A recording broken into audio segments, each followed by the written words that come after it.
So much. Ajay Kumar sir, director Ajay Kumar గారిని మాట్లాడవలసిందిగా కోరుతున్నాము. మాతృదేవో భవ సినిమా ఎప్పటికీ మర్చిపోలేని సినిమాని అందించినందుకు ముందుగా మీ కృతజ్ఞతలు తెలియజేస్తూ ప్లీజ్ సార్. Thank you. లక్ష్ని అందరూ పొగుడుతుంటే నాకు చాలా ఆనందంగా ఉంది. ఎందుకంటే నేను వేసిన విత్తనం అది. 8 సంవత్సరాలప్పుడు 7-8 సంవత్సరాలప్పుడు ఫస్ట్ స్టేజ్ నటించేటట్టుగా చేశాను. 7-8 సంవత్సరాలప్పుడే. దాని తర్వాత హీరోగా కూడా నేనే ఫస్ట్ చేశాను. ఇందాక నీతో వస్తాను వచ్చింది, అది నేనే చేశాను. అందుకని అతని కష్టాన్ని గురించి, అతని యాటిట్యూడ్ గురించి, వాటన్నిటిని గురించి పొగుడుతుంటే నేను చాలా హ్యాపీగా ఫీల్ అయ్యాను. అందుకని నేను అతని గురించి చెప్పేదేమి లేదు. రెండోది, ఈ సినిమాలో అందరూ ట్రైలర్ చూసి దీంట్లో మంచి యాక్షన్ ఉంది, లవ్ ఉంది, సాంగ్ చూశారు కాబట్టి లవ్ ఉంది, ఇవన్నీ చెప్తున్నారు. దీంట్లో వాటన్నిటితోటి పాటు షడ్రుసులు అంటారే అట్లా ఉన్నాయని చెప్పనేసి నేను ట్రైలర్లో చూసి ఫీల్ అయ్యాను.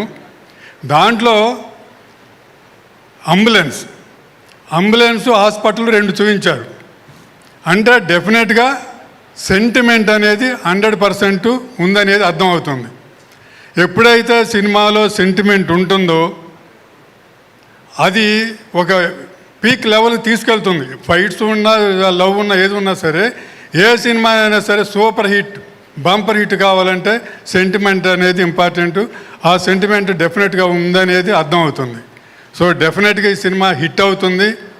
నేను వేసిన విత్తనం మహావృక్షం అవుతుందని చెప్పనేసి నమ్మకం ఉంది. Thank you very much.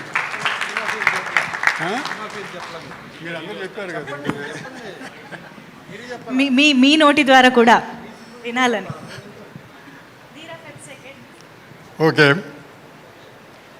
ఈ ధీరా సినిమా శ్రీనివాస్ కూడా నాకు అంతకుముందు తెలుసు. ఆ సినిమాకి పనిచేసేటప్పుడు, ప్రీవియస్ సినిమాకి పనిచేసేటప్పుడు, అలాగే కన్నా, వీళ్ళంతా టెక్నీషియన్స్ అంతా నాకు పరిచయం ఉన్నారు.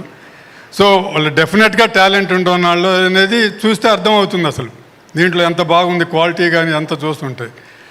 డెఫినెట్గా ధీరా సినిమా లక్ష బాగా కష్టపడి చేశాడు. డైరెక్టర్ మంచి స్క్రీన్ ప్లే ఇచ్చుంటారు.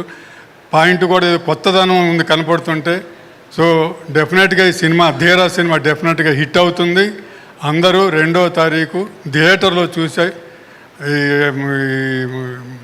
ఈ వేటల్లో చూడకుండా, పైరసీ క్యారెక్టర్ అట్లాంటివి చూడకుండా థియేటర్లోనే చూడండి. థియేటర్లో చూస్తేనే ఆ కిక్ వేరు. డెఫినెట్గా థియేటర్లో చూసి సక్సెస్ చేయాలని కోరుతున్నాను. డెఫినెట్గా సక్సెస్ అవుతుంది. Thank you. Thank you so much for your blessing sir.